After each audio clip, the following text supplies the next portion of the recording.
Hello everyone.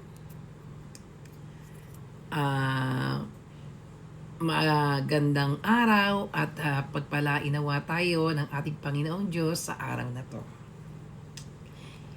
Today, we will discuss I will share to you the chapter Genesis chapter 20. Ang Genesis chapter 20 is about show us that God protect His plans and His people even when they make mistakes. Abraham, out of fear, again says that Sarah is his sister. King Abimelech takes Sarah, not knowing she is Abraham's wife. Pumunta kasi si Abraham at si Sarah sa hakarian ni King Abimelech one time, isang araw.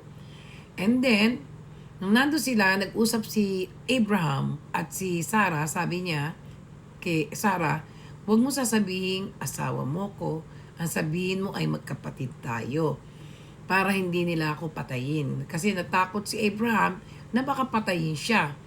Kapag nalaman magkapatid sila, magiging mabait si Haring Abimelech kay Abraham.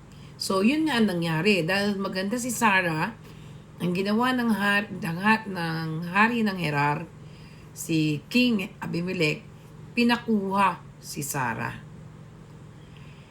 Nang pakuha ni Haring Abimelech si Sarah, na naginip siya, natulog siya, na naginip siya, kinuha niya si Sarah kasi maganda si Sarah at talagang naakit siya. So, nung kinuha niya yon, dinala niya sa kanyang kaharian at nanaginip siya, dinalaw siya ng Panginoon sa panaginip. Ang sabi ng Panginoon, nagkasala ka, bakit mo kinuha si Sarah? Si Sarah ay asawa ni Abraham. So, sabi ng Diyos, papatayin kita, mamamatay ka, pati ang iyong mga tauhan. So, kinaumagahan, natakot si King Abimelech. Pinatawag niya si Abraham. Ang sabi niya, ano ba nagawa ko sa iyong kasalanan? Bakit mo ginawa ito sa akin? Bakit mo sinabing kapatid mo si Sarah? Bakit hindi mo sinabing asawa mo siya? Ang sabi ni Abraham, actually, kapatid ko po siya talaga. Kasi magkapatid kami sa tatay. Iba ang nanay niya, ibang nanay ni Sarah.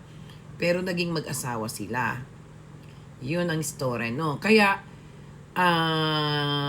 hindi na tinuloy ng Panginoon na parusahan si Haring Abimelech kasi he is innocent. Innocent siya, wala siyang alam.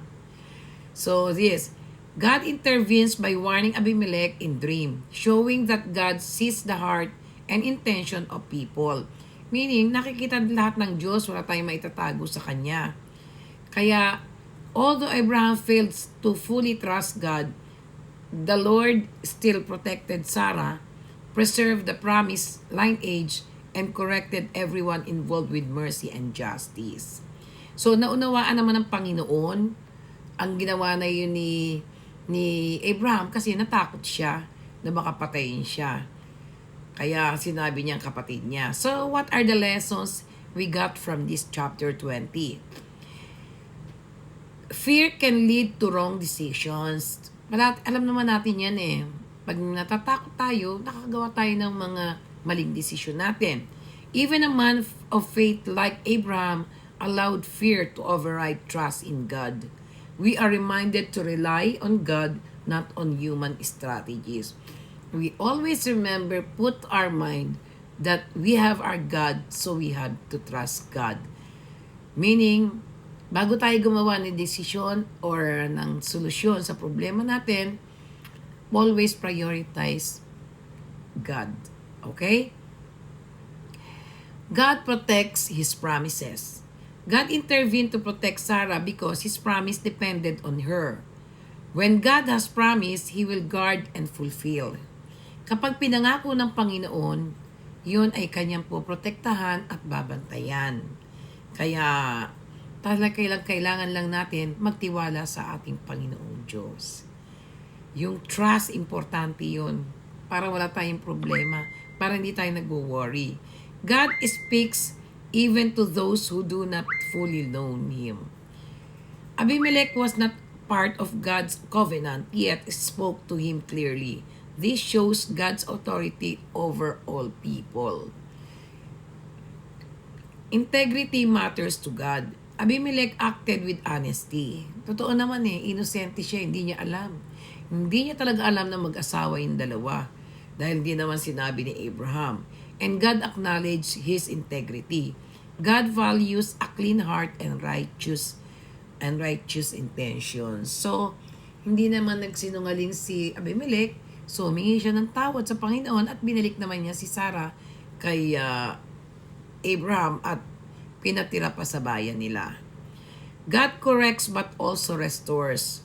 Abraham was corrected, Abimelech was warned, and restoration came through obedience and prayer. Yun ang kailangan natin. Always mayroon tayong tiwala sa Panginoon and always trust and faith to our God na lahat ng mangyayari, ipaubayan natin no matter kung anong maging resulta nito, as long as we have faith in God. Our action affects others. Abraham's decision brought trouble to Abimelech's household. Our choices can bless or harm others, so we must walk wisely. So we must be careful to all our decision or to all our plans. Okay? When Abraham prayed for Abimelech healing came, God still honors prayer that comes from obedience and humility. Okay? So Genesis 20 teaches us that God is faithful even we are fearful. Okay? And He calls us to live with integrity, trust, and obedience.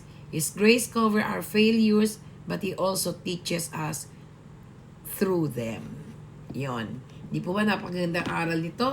Huwag tayo magkaroon ng takot sa bawat ginagawa natin at magtiwala tayo sa Panginoon. Be faithful. Huwag na tayong gumawa ng solusyon natin. Always leave it up to God. Always trust God. Para hindi tayo nagkakaproblema. Para hindi tayo nagsisisi. Mahirap magkaroon ng problema. Pero pag binigay mo sa Diyos, no worry, no fear, no doubt. Because God is good. Okay?